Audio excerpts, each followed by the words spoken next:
কদিন আগে আমার সাথে একটা ইনসিডেন্ট ঘটেছে। একজন মানুষ খুব সামনাসামনি আমাকে অপমান করেছে। অপমান মানে জানি না আসলে তার ইন্টেনশন কি ছিল। কেন বলছি? বুঝার জন্য।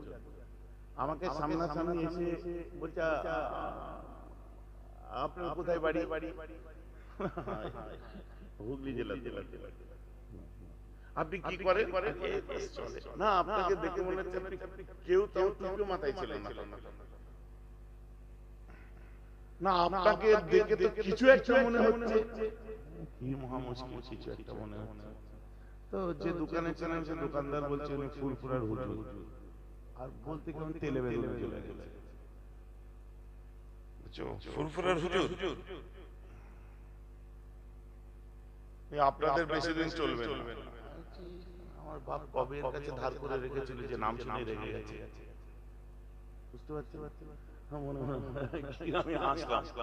দেখুন, আমরা সহি আকীদার মানুষ, আমরা কোরআন আর হাদিস অনুযায়ী চলি। নবীজি আমাদের কাছে দুটো জিনিস রেখে গেছে, ওই দুটো অনুযায়ী চলি। এই পীর ফির এসব আমাদের চলে না, কোরআন হাদিসের কোথাও নেই। আর যেদিন এই মিলাদ কিয়াম বন্ধ হয়ে যাবে, আপনাদের ধর্ম ব্যবসা বন্ধ হয়ে যাবে। আরে একদম পুরো মানে বিন্দাস বলে চলে গেল। আমি চুপচাপ হাসলাম। আপনি মিলাদ কিয়াম করেন না? ঠিক না, ঠিক আছে, বলুন।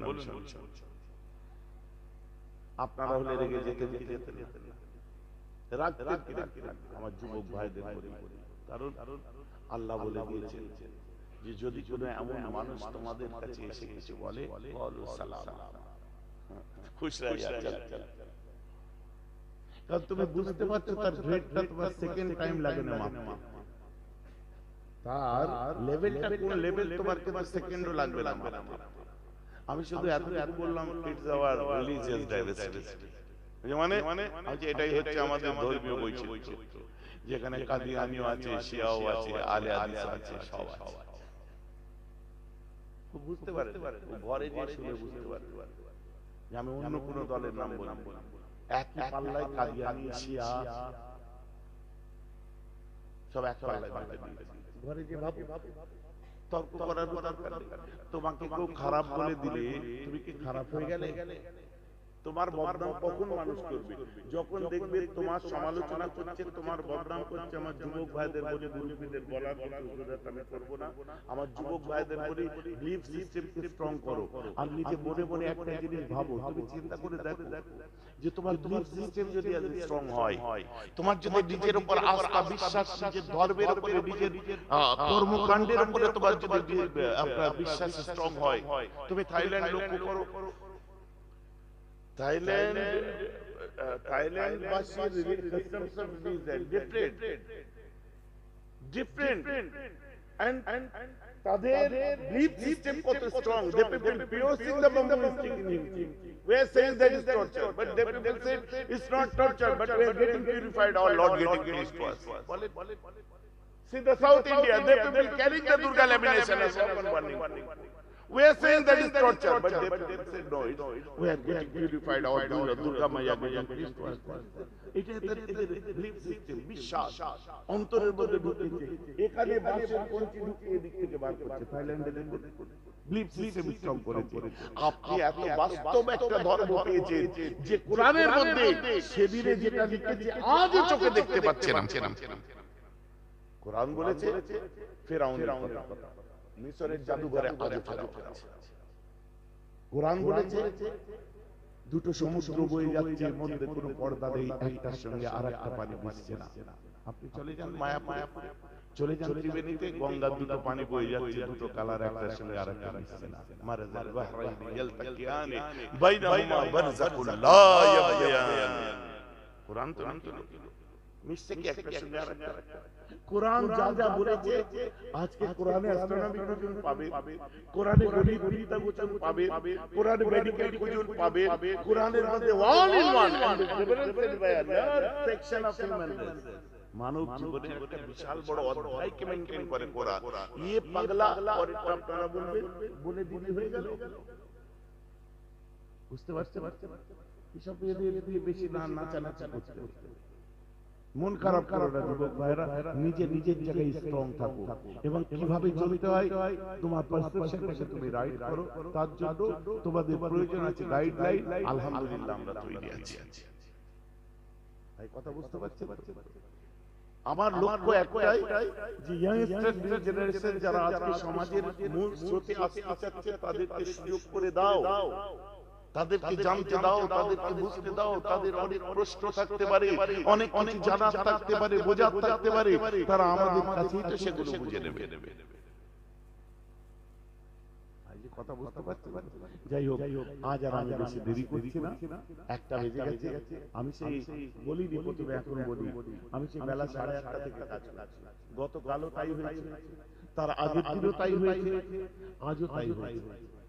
আগের দিনে ছিল তেঁতুলিয়া, ওখান থেকে করে নিয়ে এসে আবার ওখানে পাশে মিটিং করলাম, করে সেখান থেকে আসলাম তোদের এখানে আমাদের কামারপুরে আসলাম পাশে। কিন্তু আপনাদের বুঝতে দিয়ে দিলাম, চিন্তা করেন রাত 8টা, বেলা 8টা থেকে পরের দিন একদম এই ফজর করে যে প্রতিদিন শুনছি কখনটা কাজ করছি। বুঝে যাচ্ছে তো ভাইজান, ইনকামও তো সেরকম হচ্ছে। আরে এটা আমার ইনকাম নয়। কথা বুঝতে পারছেন? এইসব উৎস তোমরা জানো না, ব্যক্তিগতভাবে বসো, জেনে যাবে। তখন এক ডাইপাল্লায় একবার টাকা দিয়ে ওজন করতে আর ভালো লাগবে না। আরে কিছু তো খুলুসিয়াত আছে, তাহলে তো একটাও ঘটনা শোনা না আপনাদের। আমি তো একটা ঘটনায় টাইম পার করে দিতে পারতাম। আমার ভাইরা, অতএব বুঝার চেষ্টা করুন। 10% মানুষ বুঝলেও আমি জানবো আমি সাকসেস। যুবক ভাইদের বলি, Islam is a glorious religion but very easy. অনেক বড় ধর্ম কিন্তু খুব সোজা। আমাদের সেটাকে নিয়ে চলতে গেলে খুব সরল সোজা ভাবে চলতে পারবো। অযথা যারা কমপ্লিকেটেড করে দেয় সেই জায়গা থেকে দূরে থাকবে। কেননা এখন নামাজ পড়ছে জুম্মা 8 দিন, সেও ফতোয়া দিচ্ছে এটা করতে নেই, ওটা করতে নেই, এটা করতে হয়, ওটা করতে হয়। ইয়াংস্টাররা মসজিদে গেছে নামাজ পড়তে, জুম্মার দিনে নামাজ পড়ছে, ফার্স্ট কাতারে বেচারা আমার ওয়াজ শুনেছে, ফার্স্ট কাতারে দাঁড়িয়েছে, দাঁড়িয়ে আল্লাহ এত মন দিয়ে নামাজ পড়ছে, পাশে এসে আরেকটা নামাজি দাঁড়ালো, দাঁড়িয়ে আল্লাহ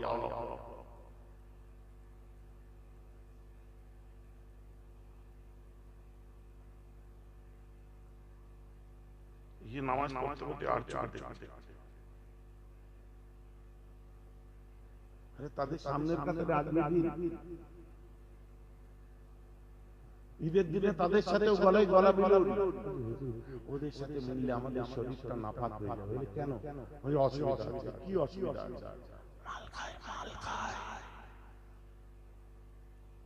আপনি বলেন এই মজলিসে একটাও গাঁজা করে বসে নেই,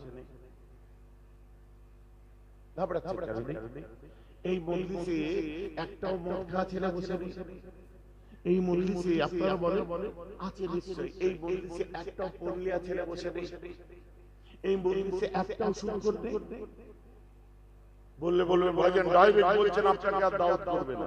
এই একবার দাওয়াত করতে যে কমিটির কতবার ঘুরতে হয়েছে, 10 বার ঘুরতে গেলে আমি দেখতেই পারতাম। আমার টাইম শেষ সন্ধ্যাবেলায় 2 ঘন্টা, আমার কোনো গদি নেই।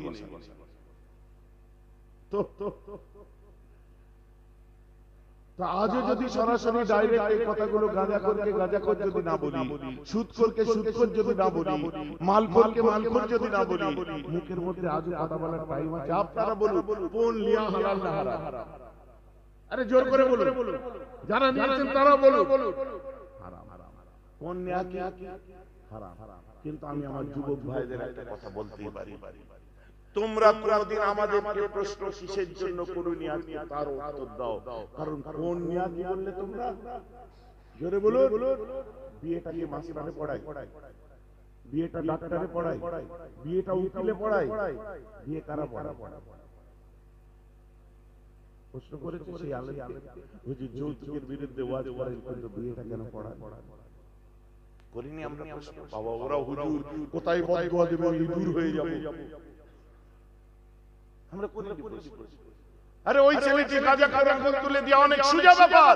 আপনি প্রশ্ন করেছিলেন ভাইজান আপনি আমায় গাঁজা করে বলছেন, কিন্তু এবছরে আপনার যাকাত কত টাকা হয়েছিল পারফেক্ট হিসাবটা বলুন তো।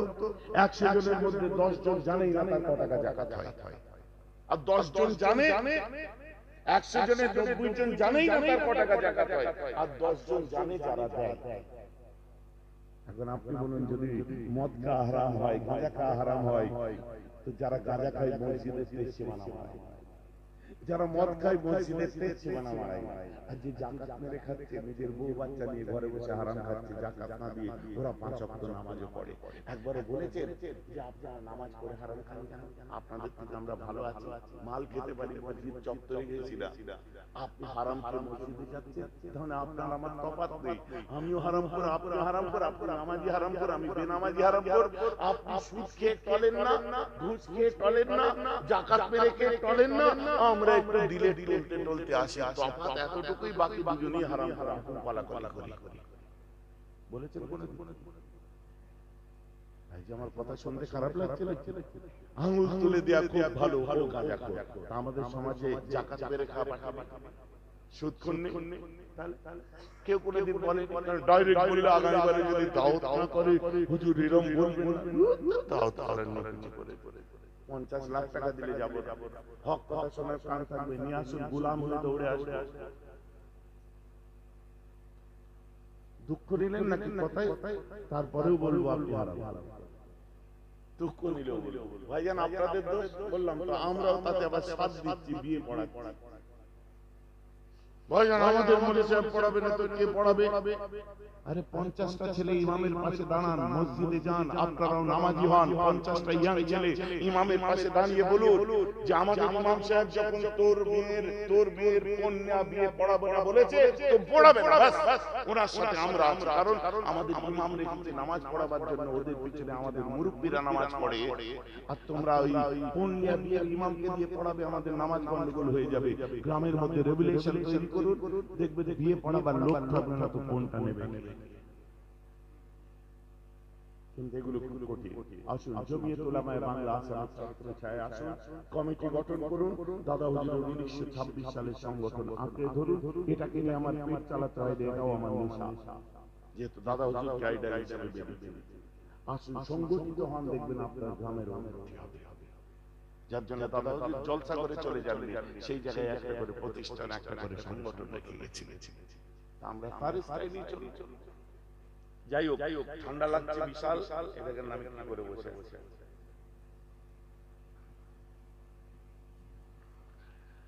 তো এখন এই লাইভ বন্ধ করতে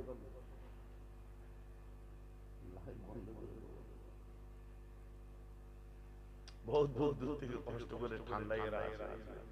ভাইজান ইনকামও সেরকম হয়, এদের ইনকাম খুব একটা নেই জানেন। আমি নিজে দেখেছি করে আমার ব্যক্তিগত কোনো চ্যানেল নেই, কিন্তু একটা আছে 62,000 সাবস্ক্রাইবার।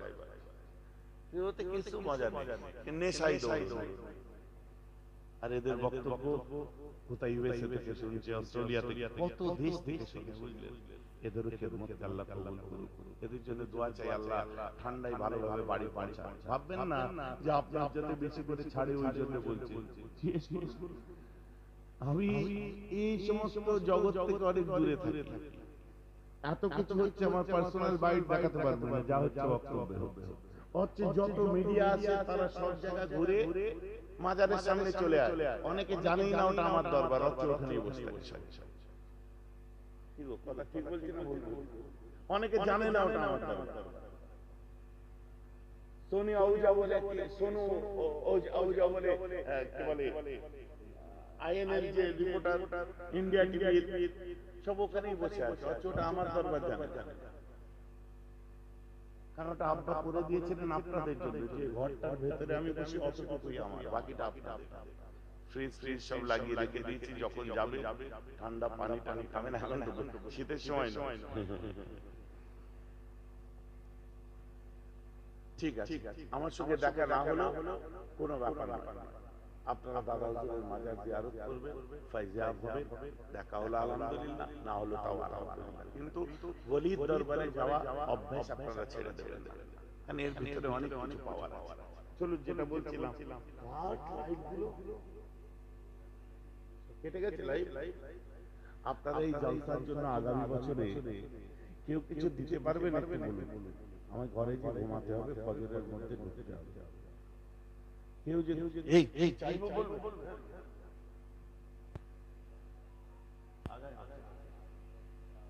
বিরিয়ানি চাল চাল লম্বা কত দাম? 100 টাকা কেজি, এক বস্তা মানে 2500 টাকা। কি দেবে? কঠিন আগামী বছর এই জলসার জন্য এক বস্তা চাল আপনারা কেউ দেবেন কি? আলহামদুলিল্লাহ, আমার ইজ্জত রেখে দিয়েছি ভাই, তোমাকে সত্তর সালাম চুমুদি, তোমাকে আল্লাহ কবুল করুক, বলুন আমিন। আমার ভাই আমার ইজ্জত রেখেছে। ভাইয়ের নাম কি? মোহাম্মদ ফিরোজ হাসান ভাই।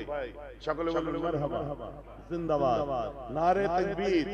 ফিরোজ হাসান ভাই জিন্দাবাদ। এক বস্তা চাল বলুন মারহাবা, নারে তাকবীর। আর একজন ভাই একটু বলে, অনেক বড় ব্যাপার, একটু চেষ্টা করলে, দেরি করলে বেকার দেরি হবে, বুঝলেন? কত কুটুম এসছে, তাদেরকে টাইম দেওয়ার ব্যাপার, সবাই এখানে চলে এসেছেন, তারাও বোর হবে, দিকে নামুদের বাড়ি, কথাই হলো না, জলসা শুনতেই ব্যস্ত, ব্যাপার থাকে। তো আপনারা তাড়াতাড়ি করে বলতে থাকুন, ক বস্তা চাল লাগে, কত কেজি? এক্ষুনি হয়ে যাবে, 4 বস্তা মাত্র। এক বস্তা হয়ে গেছে, আর 3 বস্তা, 3 বস্তা চাল। আমার আল্লাহর বান্দা কেউ আছেন, 1 বছর টাইম, 2500 টাকা, ওটাকে ভাগ করুন 365 দিন, কত টাকা হচ্ছে ডেইলি?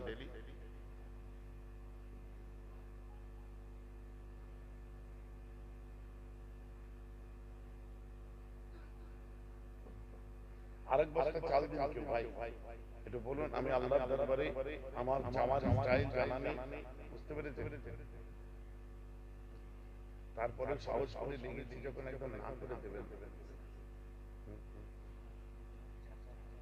2500 ডিভাইডেড 365, দেড়ি 6 টাকা করে পড়ে। একটা পানের দাম 5 টাকা, 10টা পান খেলে 50 টাকা, তার মানে মাসে 1500 টাকা থুতু ফেলে। তাহলে 10 টাকা, 5টা পান 50 টাকা। একটা সিগারেটের দাম কত? আপনি খান না, আপনি কি করে জানেন? যারা খায় একটু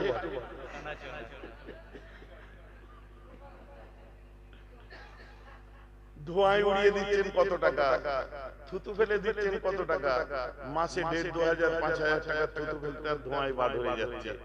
আব্বা আম্মা সবসানির জন্য দেবে। আমিও তো আব্বা হারিয়েছি, বড় কষ্ট লাগে বুকে। তারপর থেকে আমার পুরো মুড অফ হয়ে গেছে। আগে আমি যে মুডে ছিলাম, এখন আর সেই মুড নেই, কারণ আমার খুব প্রিয় ছিলেন আমার আব্বা পীর আল্লামা নুরুদ্দিন সিদ্দিকী রাহমাতুল্লাহ। আপনাদের বড় মহব্বতের। রমজান মাসে পাগলের মতো সব ছুটে গেছিলেন, গরমে কাঠ ফাটা রোদ্র ছিল। তো আমারও আব্বা গেছে, তার সবসানি আমরা করি, আপনারা আপনাদের আব্বা আম্মা আত্মীয় স্বজন করবেন, এটাই স্বাভাবিক। অতএব আরেক বস্তা চাল কে দেবে? একটু হাত তুলে আমাদের।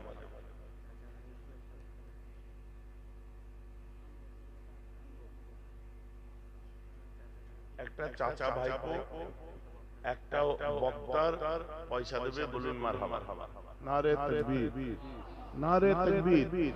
আল্লাহ এই দানকে কবুল করে দিন, বলুন আমিন। মানুষের কাছে ইসলাম পৌঁছে দেওয়ার জন্য যে সদকায়ে জারিয়ার কাজ করবে, আল্লাহ কবুল করে দিন, বলুন আমিন। আর কে আছেন একটু হাত তুলে দেখা। আমি চিনবো না, তাকে দেখবো না। আছেন মিজান ভাই? আমাদের মিজানুর সর্দার সাহেব 1 বস্তা চাল দেবে, বলুন মারহাবা, নারে তাকবীর, নারে তাকবীর। আলহামদুলিল্লাহ, আল্লাহ কবুল করেন, আল্লাহ কবর ওয়ালাদের কবরে শান্তি দিন। আল্লাহ যারা হায়াতে আছে,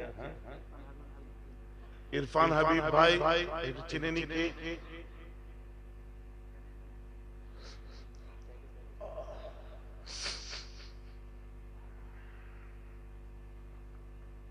এনার্জি লেভেল অটোমেটিক লো হয়ে গেছে। ইরফান হাবিব ভাই প্যাকেট করছে 3000 টাকা দেবে, বলুন মারহাবা। নারে তাকবীর, আল্লাহ কবুল করে নিন, বলুন আমিন। চাল ক বস্তা হলো? 2 বস্তা। আরে আচ্ছা, এটা আটা পাড়া ঠিক আছে। আচ্ছা, আরিফ আটা আব্বা চলে গেছেন, আল্লাহ তার আব্বাকে জান্নাতে আলা মাকাম দিন, আল্লাহ বেহেশতি পোশাকে আল্লাহ তাকে শুইয়ে রাখবেন, কিয়ামতের দিনে ডান হাতে নামা আমল দিয়ে তুলবেন, সকলে বলুন আমিন। আয় আল্লাহ, তার আব্বার জন্য যেটা দিয়েছে তার আব্বার রূহে পৌঁছে আল্লাহ কবরের আযাব থেকে নাজাত দেবেন আল্লাহ, तमाम কঠিন মঞ্জিল গুলোকে আসান করে দেবেন আল্লাহ। আল্লাহ আমার আরিফ আটা ভাইকে কবুল করে নিন, বলুন আমিন। এক বস্তা চাল, বলুন মারহাবা। নারে তাকবীর। আর বস্তা রইল? আর এক বস্তা, আর মাত্র এক বস্তা।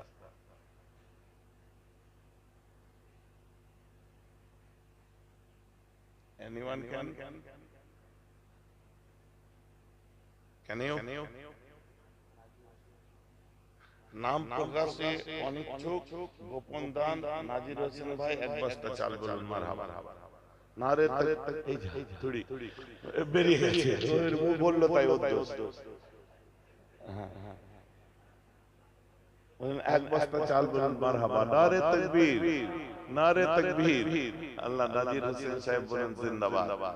আল্লাহ জাল্লা দিন নাম বলুন না, সব তো ইনকারেজ হবে, অসুবিধা কোথায়? মিরাজুল আটা ভাই উনি 3000 দেবে, বলুন মারহাবা। নারে তাকবীর, নারে তাকবীর। আর দু বাটি খেয়ে এক বাটি বেঁধে নিয়ে যা কে দেবেন?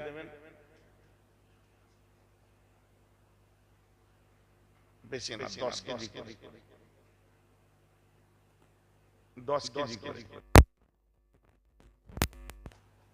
দু বাটি খেয়ে এক বাটি বাঁধা, বুঝতে পারছেন? ঘাসটা আমরা খাই না, পুরোটা খাই। আছেন কেউ 10-20 কেজি করে কেউ দেবেন? আছেন, আপনারা বলছেন না, আমাকে ইচ্ছা করে দেরি করাচ্ছেন, তাড়াতাড়ি করে বলে দিন। হুজুর গজল ধরেন না, দানকারীদের মাথা মাথা। এটা বড় ফ্যাসাদের কাজ, আমার কাছে বলছে।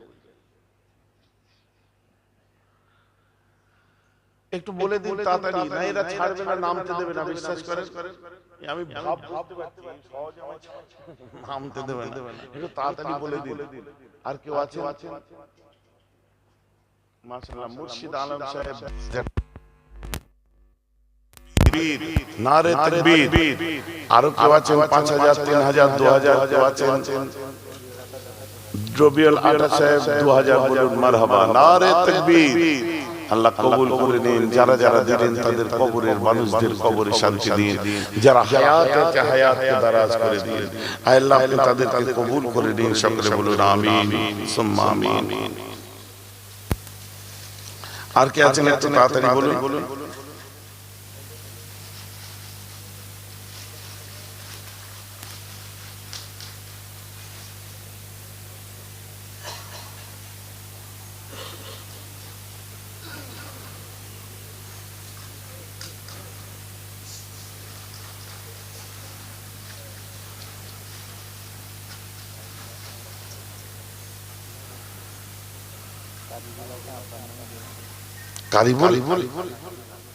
কারিবুল আটা আব্বার নামে 1500 টাকা, বলুন মারহাবা। নারে তাকবীর, নারে তাকবীর।